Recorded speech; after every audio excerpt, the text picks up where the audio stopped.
Programme में एक बार फिर खुशामदीद नाज़रीन। इस वक्त जो सैलाब के हवाले से सूरत हाल है, माहौलियाती तब्दीलियों की वजह से जिन इलाकों को नुकसान पहुंचा है और जो रेस्क्यू और रिलीफ ऑपरेशन जारी है, उस हवाले से हमने तफसीलात आपके सामने रखी। लेकिन हाल ही में जो ख्वाजा आसिफ साहब ने इंतज़ामिया के ऊपर तनकीद की, जिनके नाम लिए लोगों के और जिनको ज़िम्मेदार ठहराया, जो सियालकोट के अंदर ख़ास तौर पर कब्ज़ों के हवाले से और सड़कों के टूटने के हवाले से उन्होंने एक मामला उठाया, उस पर आज जो अब्बासी साहब हैं, हनीफ अब्बासी साहब, उन्होंने भी नाम लिए बगैर जवाब भी दिया ख्वाजा आसिफ साहब को। हम इसी पर बात करेंगे।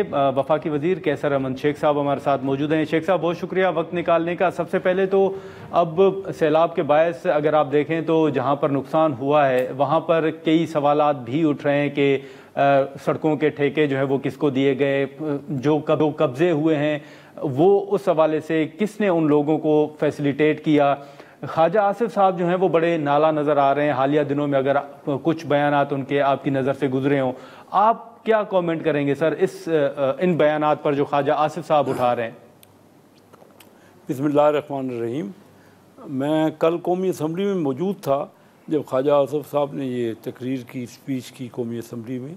देखिए, ये तो एक जायज़ बात है, अगर किसी ने भी ये जो नालों को की जगह को कब्ज़ा किया है या दरिया के बेड पे कोई उन्होंने तजावज़ात किए हैं और अपनी कंस्ट्रक्शंस की हैं, और इसी तरह जो दरख्तों की कटाई हुई है, तो और वैसे हमारा मालियाती तब्दीली हो रही है तो दरख्तों की बहुत बड़ी तादाद में कटाई हुई है, तो इनका है ना, ये तो तदारक करना चाहिए। हर हुकूमत का फ़र्ज़ है कि उसका जो नाजायज़ बातें हैं, नाजायज़ तरीके से हुआ है, उसका तदारक किया जाए, सही तरह इन्वेस्टिगेट किया जाए। ख्वाजा आसिफ साहब ने कोई नाम भी लिए हैं तो बिल्कुल हर चीज़ की तहकीक होनी चाहिए, उसमें तो किसी दो राय ही नहीं हो सकती ना। जो नाजायज़ हुआ है या गलत हुआ है या गैर कानूनी हुआ है, उस पर तो कानून के मुताबिक कार्रवाई होनी चाहिए। ये इसका ही नतीजा है, इसमें कोई शक नहीं। ये जो दरख्तों की कटाई का मामला आप कह रहे हैं सर, तो फिर हुकूमत तो पंजाब के अंदर भी मुस्लिम लीग नून की है, वफाक में भी है, तो आप समझते हैं कि फिर कार्रवाई नहीं हो रही उनके खिलाफ? तहकीकात होनी चाहिए ना, ये पॉइंट आउट हुआ है आपने भी, अभी आप बता रहे हैं ना कि आपको भी नहीं, तो वो असल में तो ये मीडिया का काम होता है और अपोजिशन का काम होता है कि ज़्यादातर ये चीज़ें बताई जाएं ताकि कैबिनेट में या कहीं भी वो डिस्कस किया जा सके। अब अपोजिशन तो और कुछ कर नहीं रही, बाइकाट के अलावा या धरने देने के लिए, या वो कहते हैं तहरीक चलाओ, उसके अलावा ये तो काम ही अपोजिशन का होता है कि जो कुछ अगर कोई चीज़ रह गई होती है या कोई ऐसा मामला होता है जिसमें कानून की अमलदारी नहीं हुई है तो उसको पॉइंट आउट किया जाए, और मीडिया का भी यही मामला है। ये तो हमारे वज़ीर मोहतरम ख्वाजा आसिफ साहब कह रहे हैं, आप खुद अंदाज़ा कर लीजिए। तो हमारी तरफ से ही पॉइंट आउट हुआ है, उसका बिल्कुल तहकीक होनी चाहिए। हमारी हुकूमत है और कोई भी हुकूमत होगी उसका ये फ़र्ज़ होता है, और अगर कानून के मुताबिक कार्रवाई नहीं होगी तो हुकूमत के ऊपर तो तनकीद होगी ना। अब ये तो इन्वेस्टिगेट करने की बात है। ठीक है, लेकिन सर ये जो आपने अपोजिशन का जिक्र किया, तो उन्होंने जो कायमा कमेटियों से इस्तीफ़े दिए हैं, कल स्पीकर साहब ने यह भी कहा कि वो इस्तीफ़े फ़िलहाल मंजूर नहीं करेंगे, इस पर मुशावरत होगी। आज बैरिस्टर गौहर साहब ने कहा कि वो इस्तीफ़े वापस नहीं ले रहे। ऐवान के अंदर आपको कोई ऐसा माहौल महसूस हुआ, ऐसा आपको महसूस हुआ कि शायद कोई बातचीत हो और PTI वापस कायमा कमेटियों में आ जाए? देखिए, हम तो यही चाहते हैं, आज से नहीं शुरू से ही उनसे चाह रहे हैं कि वो पार्लियामेंट में अपना रोल प्ले करें।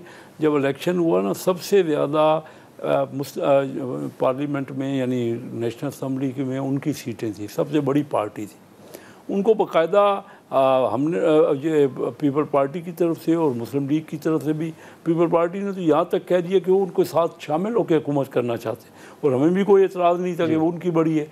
असल बात ये है कि वो बाईकाट से निकल ही नहीं रहे। अपनी हुकूमत पंजाब में थी, वहाँ उन्होंने इस्तीफ़े दे के वो पंजाब की असम्बली ख़त्म कर दी, फिर KPK में वो अपनी हुकूमत को ख़त्म कर दिया, फिर यहाँ उनकी अक्सरियत हुई, वो सिर्फ धांधली और इस पर ज़ोर देते रहे, और वो आज वो रिग्रेट कर रहे होंगे। उनकी हुकूमत होती, पीपल पार्टी उनके साथ होती, तो जो आज हमारी हुकूमत है उनकी होती, और वो खुद कमांड में होते, लेकिन वो किसी के साथ बैठ ही नहीं सकते।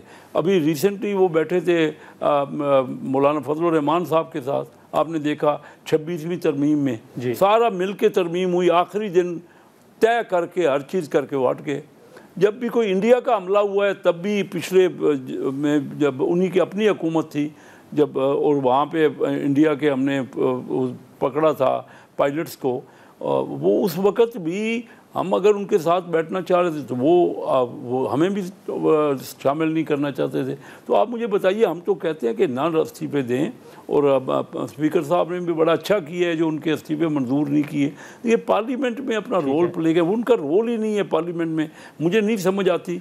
और दूसरी बात ये है कि अगर हम इख्तलाफ ही करते रहेंगे, अभी भी 2% कुल कौमी तरक्की, कल मैंने पूरी तकरीर की है कौमी असम्बली में कि प्रेसिडेंट शी ने, जो चाइना के सदर हैं, उन्होंने SCO कॉन्फ्रेंस में ये कहा है कि ग्लोबल होनी चाहिए एडमिनिस्ट्रेशन, और ग्लोबल जो है वो कवर करना चाहिए, सारी दुनिया को मिल के मामलात का हल निकालना चाहिए मैन काइंड के लिए।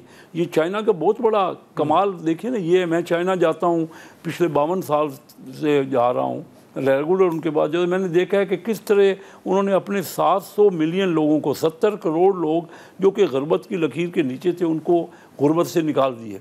और हमारे यहाँ ये क्या करेंगे इन इलेक्शनों को, इन पार्लियामेंट को, अगर हम झगड़ते ही रहेंगे, हम आपस में बैठ ही नहीं सके, क्या होगा? कभी कभी मार्शल लॉ आ जाएगा, और कभी हम आप ये झगड़े कर कर के कोई देखिए होता क्या है पॉलिटिशियन का काम कि रिकन्सिलिएशन करनी होती है, कोई ना कोई सुलझाना काम है। नाज़रीन, यहाँ पर एक मुख्तसर सा ब्रेक लेते हैं और ब्रेक के बाद यहीं से गुफ्तगू को आगे बढ़ाते हैं।